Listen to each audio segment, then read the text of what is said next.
Monsieur le maire, chers collègues, il y a 3 ans, nous étions toutes et tous confinés le soir même du premier tour de l'élection. Très vite, on a applaudi aux fenêtres les soignants, tous les soirs à 20 h. Très vite, des agents de notre collectivité ont assuré, malgré les risques, la distribution des repas aux plus fragiles, le lien social avec les plus précaires ou en perte d'autonomie. Les premières tournées de ramassage des déchets ont vite été organisées. On se focalisait alors, disait-on, sur l'essentiel. Ils et elles ont maintenu le service public sans défaillir. Aujourd'hui, nous sommes donc à mi-mandat. Depuis plusieurs mois maintenant, un conflit social inédit oppose la majorité de cette Assemblée aux agents et à leurs représentants. Hier, on les remerciait, on les applaudissait. Aujourd'hui, on les assigne au tribunal et on les réquisitionne. Pourtant, me semble-t-il, et je pense que tous les Angevines et tous les Angevins en sont d'accord, ils sont toujours aussi essentiels. Ne voir l'augmentation du point d'indice dans votre budget, minime, rappelons-le, 3,5%. Depuis son gel, les agents ont perdu 24% de pouvoir d'achat. Ne le voir que comme une charge et signifiant de la façon dont la collectivité, mais pas que ici, plus largement l'État, voit ses agents. Un coût, une charge. Vous l'avez dit à plusieurs reprises dans la présentation du budget. Changeons déjà de vocabulaire. Les agents nous demandent un effort supplémentaire. Pourquoi? Pour qu'ils puissent vivre dignement, qu'ils puissent supporter l'inflation galopante. Vous dites que ce n'est pas à l'employeur, donc à vous, à nous, de compenser l'inflation. Et là, les bras m'en tombent. N'est-il pas de notre responsabilité de protéger les agents qui permettent à notre collectivité de fonctionner? Les Angevines et les Angevins sont solidaires des agents qui font grève. Ils comprendront que des arbitrages soient faits en faveur d'une plus juste rémunération des agents territoriaux. Donc qu'attendez-vous, monsieur le maire? Votre seule réponse est-elle juridique et répressive? Alors j'entends dire que bientôt vous recevrez des représentants du personnel. Alors quel message porterez-vous?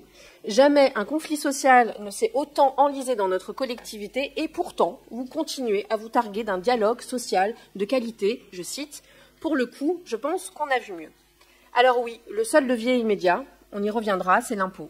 Dans la délibération suivante, nous en reparlerons. Mais surtout, quel message envoyez-vous au gouvernement? Comment notre collectivité doit-elle assumer ses projets structurants, son rôle toujours plus actif auprès des populations sans revoir largement la dotation globale de fonctionnement? Il y a un grand absent ce soir, mais peut-être qu'il aurait des leviers. Vous avez refusé de porter un vœu sur la taxation des superprofits alors que son objectif même était le financement des collectivités. Vous dites ne pas vouloir faire de politique nationale dans cette enceinte, vous le dites, vous le répétez, mais la rigidité dont vous faites preuve vis-à-vis des agents de la collectivité, vis-à-vis des leviers de ressources possibles, sont dans la droite ligne de la politique du gouvernement. Toujours plus d'efforts demandés aux plus précaires, aux classes moyennes, et surtout, laissons tranquilles les plus riches. Je ne voterai donc pas ce budget pour les raisons aussi évoquées par mes collègues, car il ne prend toujours pas ses responsabilités. Merci. Merci, Madame Schweitzer. Est-ce qu'il y a d'autres... Le règlement, c'est le règlement. On n'applaudit pas ni dans un sens ni dans l'autre. Je vous demande de respecter. Je ne comprends pas bien que, Mme Schweitzer, vous puissiez évoquer le fait que nous ne recevons pas les agents. Je peux vous affirmer qu'ils sont reçus, qu'il y a des moments de tension qui ne sont absolument pas propices autour de table, et que ce n'est pas l'employeur territorial qui cherche à faire monter la tension. Et c'est plutôt dans le sens de l'apaisement que nous mettons un certain temps, des espaces, pour pouvoir rassembler les meilleures conditions pour poursuivre le dialogue social. Je ne peux pas vous laisser dire que nous sommes là, je ne sais où, dans une tour d'ivoire, à mépriser, mais enfin j'ai regardé ce mot plusieurs fois dans le dictionnaire, je l'ai regardé dans plusieurs versions, et franchement, si le maire d'Angers et l'adjointe aux ressources humaines que je suis méprisons les agents, mais s'il vous plaît, apportez-nous des preuves tangibles de cela, car un élu de la République qui méprise les agentes et les agents doit être sanctionné.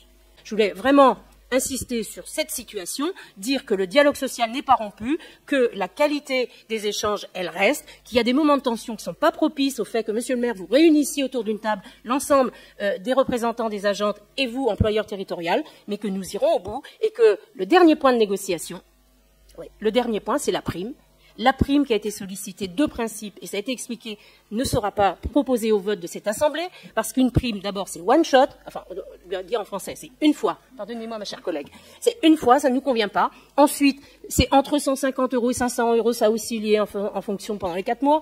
C'est une aide substantielle, sans doute que ce soit 150 ou 500 €, mais ça ne règle pas le problème. Et ensuite, une prime, ça ne base pas les droits sociaux des agents. Ça n'est pas pris en compte pour le calcul de différents droits. Et puis, pour finir, le régime indemnitaire, parce que c'est ça, monsieur le maire, ce que vous souhaitez. Eh bien, nous sommes au travail.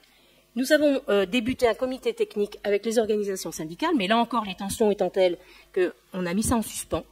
Mais je peux le dire, et je parle sous couvert du directeur général des services et de la directrice générale adjointe, ici présente dans cette assemblée, puisque c'est une question de gouvernance équilibrée. Le travail avance, et nous avons pris un engagement. Monsieur le maire, vous avez dit aux agents et aux agentes par la voie des organisations syndicales que cette assemblée délibérerait au plus tard au mois de juin.